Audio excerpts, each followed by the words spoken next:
Just want to put a quick prologue. I think this would be a prologue. I recorded a couple hours ago, and I'm just now getting to editing. And I say that because De'Aaron Fox has now been ruled doubtful for their next game, their game 5. So obviously that throws kind of a wrench into what I said in this video. But this is also kind of just a me rambling train of thought type video. So throw me on the background while you do some homework, do some chores. There's not much to really look at, but that might enjoy your viewing experience. Just want to throw it out there. Thanks again for clicking on the video. Hope you enjoy. Hey. Alright, y'all. So as you can probably tell, I just rolled out of bed. It's like 11:40 in the morning right now. Monday morning. There's not a specific game or series that I really feel inclined to talk about right now. So I'm just going to talk about all of them. And because it is Monday morning, that means that every series has played at least 4 games except for the Miami-Milwaukee series and the Lakers-Grizzlies series, as both of those game 4s are tonight. So I guess we'll start with those and get those out of the way first. And I'm going to start off by apologizing to any Miami Heat fans that might be watching this, because I'm happy that Giannis is likely to make his return in Game 4 tonight, because I do not want to see this Miami Heat team in the second round. And I don't mean that in a good way, as in like I'm scared of them. I'm sick of watching this Heat team. It's been the same old story ever since they made the bubble finals run. It's Jimmy Butler being one of the biggest playoff risers and backpacking this team. It's Bam Adebayo playing great defense, but leaving offense to be wanted by fans out on the court. Victor Oladipo and Tyler Herro have both been lost to injuries, likely for the rest of the season. There is just literally nothing exciting or fun about this Miami team at this point, and to be honest, I'm just really confused how they've won 2 games. I know Giannis hasn't played more than like 12 minutes. But then there's also the fact that this battened and bruised Miami team has a lead on this Milwaukee team. Let me remind y'all real quick, we're a couple of minutes away from not even making the playoffs and losing in the play-in to the Chicago Bulls. Anyway, I found a fun stat here as I was doing some quick research this morning, but the Miami Heat, out of all of the playoff teams so far in the postseason, they actually have the best offensive rating at 122.7, which also means that the Milwaukee Bucks have had the worst defense in the postseason at 122.7 defensive rating. So do with that what you will. And then the one last point I want to make about this series is that I've been seeing people on Twitter saying, like, how are you guys watching the Denver-Minnesota series? Like, that stuff's so boring. Like, there's nothing going on there. At least their last 3 games have been competitive, but literally every game in this Heat-Bucks series has been a blowout so far. There has been 0 fun basketball played in this entire 3-game series so far, and I really hope that changes tonight with Giannis coming back. But yeah, I'm sick. I'm sick of the series. I'm sick of the Heat. Cause I just need the Bucks to win this and put it in the past. Next up is Lakers-Grizzlies, as tonight the Lakers will be looking to take a 3-1 lead in LA. Do I think it will happen? I don't know. This one's kind of a toss-up. I don't think they get it done. I think I'm going to put my money on the Grizzlies as of now, but I don't feel too confident in that.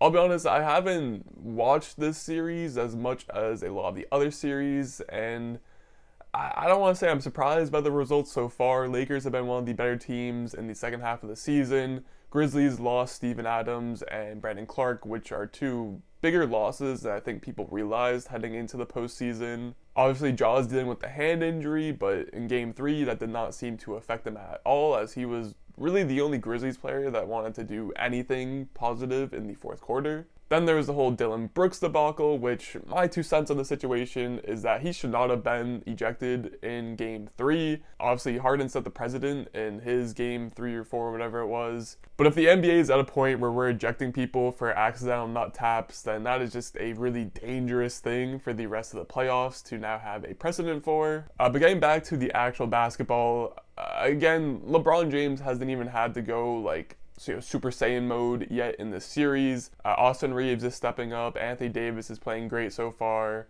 Rui Hachimura has been an absolute flamethrower, which definitely will not last for the entirety of the playoffs, but it's been really fun to see him have some good games for the Lakers. especially after the game one Desmond Bain comments about him having to prove himself for the rest of the series, but I digress.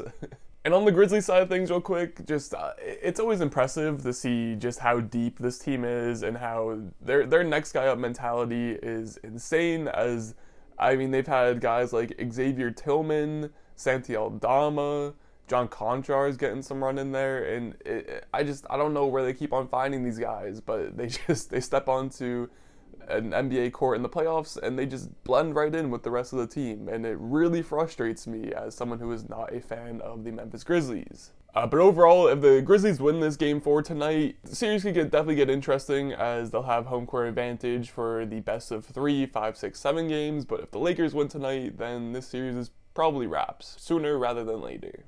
Next up, let's swing over to Nuggets Timberwolves, as last night the Timberwolves avoided the sweep with a big Game 4 win at home.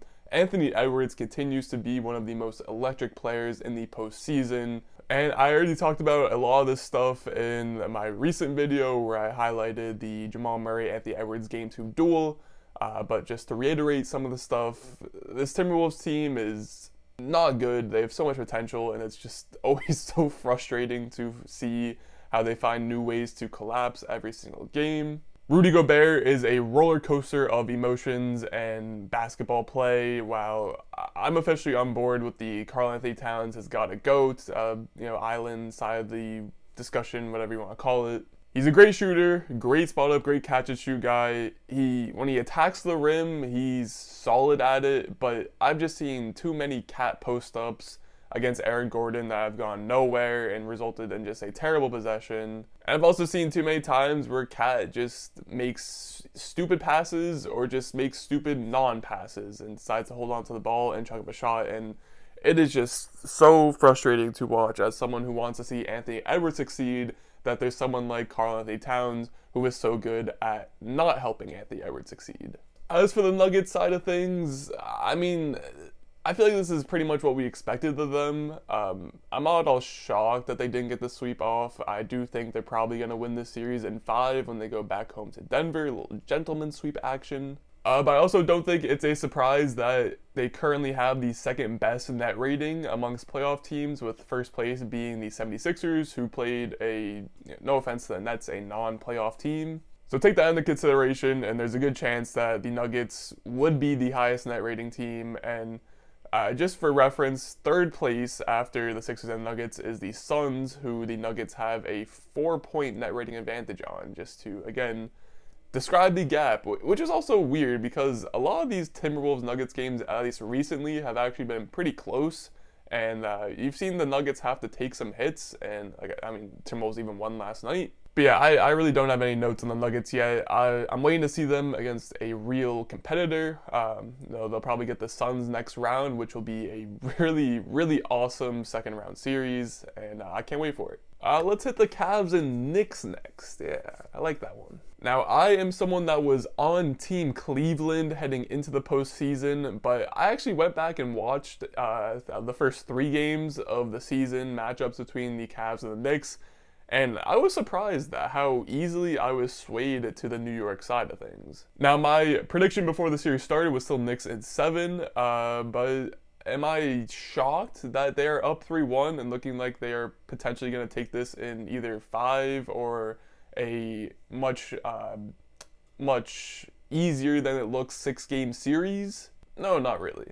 It's just been really interesting that this Cavs team that was so dominant in the regular season and posted one of the better defenses in the league is now struggling because they just are being outplayed at almost every single position right now. I mean, in a series with Darius Garland and Donovan Mitchell, Jalen Brunson has been the best point guard, and in a series with Evan Mobley and Jared Allen, Mitchell Robinson has been the best big man. And then everyone already knew that the Cavs' wing rotation was one of the worst in the entire NBA, so it's no surprise that even someone who can play as bad as an RJ Barrett can still come out here and have some decent outings. And the craziest part about all of this is that Julius Randle has continued to be terrible in the playoffs, and it doesn't even really matter at this point. I mean, that's part of the reason why they went out and got Jalen Brunson, because he's someone who can actually handle a scoring load in the playoffs. But yeah, I had a feeling that this was going to be one of the grosser playoff series in the first round, and it's been going that way so far. I mean, there have been more instances of teams scoring under 100 than scoring above 100 in this series, and I think that's all you really got to know about this one. So yeah, Knicks probably closing this one out pretty soon. Let's run through Suns Clippers real quick next. I don't really have much for this one either. The Suns, I mean, everyone knows it. This series would have been really interesting had Kawhi and Paul George been healthy, but we only got 2 games of Kawhi, and Paul George, at this point, likely just gonna take it to next season with his injury. Which again is really tough because Clippers stole game 1, and a lot of people were like, hold on, wait a minute.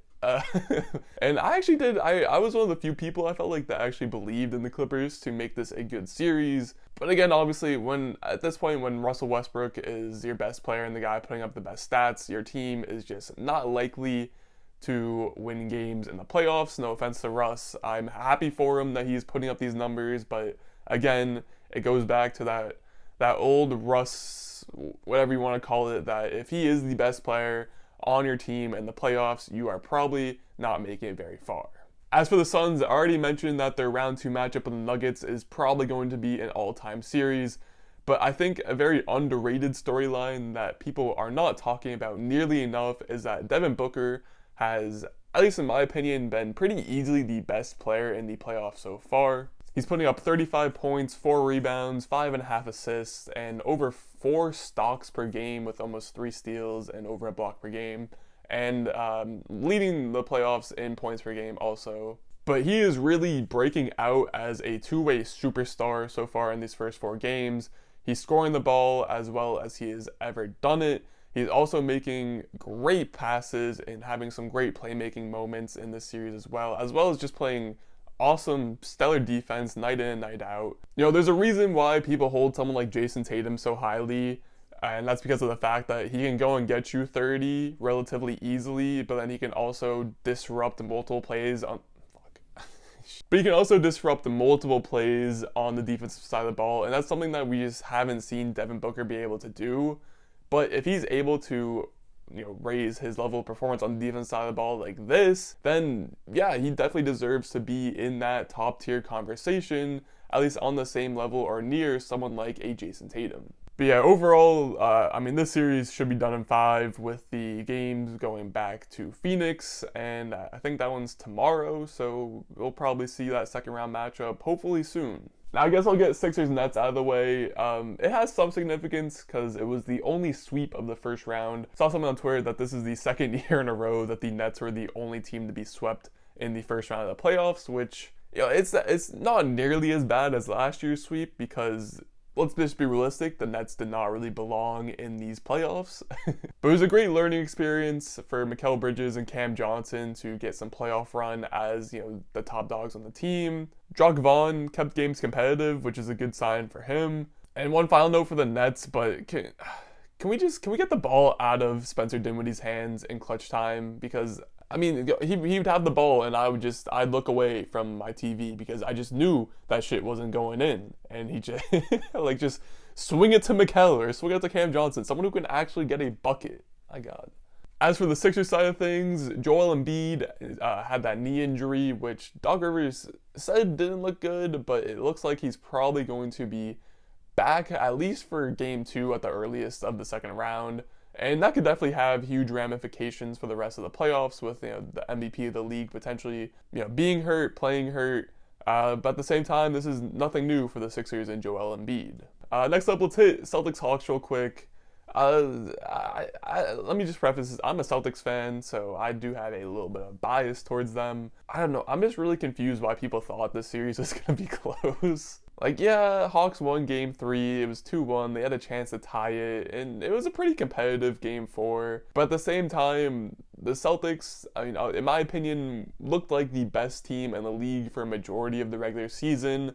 and the Hawks just aren't anywhere near that. I do just want to give a quick shout out to Derek White, who has very quickly become one of my favorite players to ever touch a basketball or be on the NBA basketball court. He was the third best player on the Celtics for a large portion of the season. I'm really happy to see him continue that in the NBA playoffs, although guys like Marcus Smart and Al Horford are actually playing well again, as you know, they had some peaks and valleys, but good to see them back. Still, love me some Derek White. I will probably love him forever at this point, and that's all I got for this one. And finally, potentially saving the best for last, we have Kings Warriors, the only series that is currently tied up at 2-2, although we'll have to wait and see for the results tonight. And this is shaping up to be one of the better first round series that we have seen in recent years. I, for one, am not shocked at all that this is how the series has started out so far, with the Kings getting 2 wins at home and the Warriors getting 2 wins at home, mostly because, for just quick side note, this is also stuff I talked about in a recent video where I broke down the Kings Game 2 win. But again, to reiterate some stuff like in Minnesota-Denver, the Warriors were a great home team and a terrible road team, so it makes sense that they would lose the games on the road and then win the games at home. Now, from here, I do feel like it's an entirely new ball game. It's a best-of-3 series. Sacramento has a slight advantage with them having 2 of the 3 games at home, but at this point, all bets are off, all trends are thrown in the trash in my opinion. I think any one of these teams could win any one of these last 3 games, and it is going to be an absolute dogfight to see who does. De'Aaron Fox continues to be awesome. Sabonis has been having some trouble in his Looney Draymond matchup. Malik Monk's had some big moments. Davion Mitchell's had some big moments. Kevin Huerter could have some more big moments. I mean, hell, even Keegan Murray had an awesome Game 4, which for a rookie is always a great thing to see in a high-stress, high-profile playoff game. As for the Warriors side of the ball, Steph Curry continues to be great. Draymond, love him or hate him, continues to be a very important piece to this team. Klay Thompson is back to being a dangerous shooter and just dangerous scorer of the ball in general. Andrew Wiggins does not get enough praise. He will continue to not get enough praise for the job he has done after missing 20-something games to end the regular season. He's come back, and he has been the second best player for the Warriors for, I'd say still to this point through these first 4 games. Which is something that I don't think can last, but for as long as it does last, I'm happy for the guy. But at this point, again, depending on how these other Game 4s end up tonight, Kings Warriors is easily the series that I am most excited for to see finish out over these next couple of days. Lakers Grizzlies has the potential to get interesting. Heat Bucks could get interesting, but in a really defensive minded, sicko, this is gross basketball kind of way, which just doesn't really excite me. So at this point, I think all eyes are going to be on Kings Warriors, at least until the second round starts up. And I think that's good for the league. It's great to see this matchup. It was such a perfect blend of reigning champs with a whole lot of home issues versus a young and upstart team that has proven nothing so far, but has accepted the challenge and so far is doing pretty good. And I hope y'all probably know the old saying that a series doesn't start until a team wins a game on the road. While I get very annoyed at that saying, I do think that holds true in this Kings Warriors series. And there is a chance that no one wins on the road, and we just get the Kings in 7, which is my current prediction if I had to take a stance. But yeah, y'all should definitely be tuning in for the last 2, 3, however many games it ends up being of this series. But that is enough from me. I feel like I've been talking for way too long this morning, and I need some water because my throat is hurting right now. But if you enjoyed this, drop a like, drop a comment, drop a subscribe, all that good stuff. And make sure to follow me on Twitter. It's at Kokino Sanoa. I'll throw a little thing, little whatever. I don't know. You'll see it. Have a good one.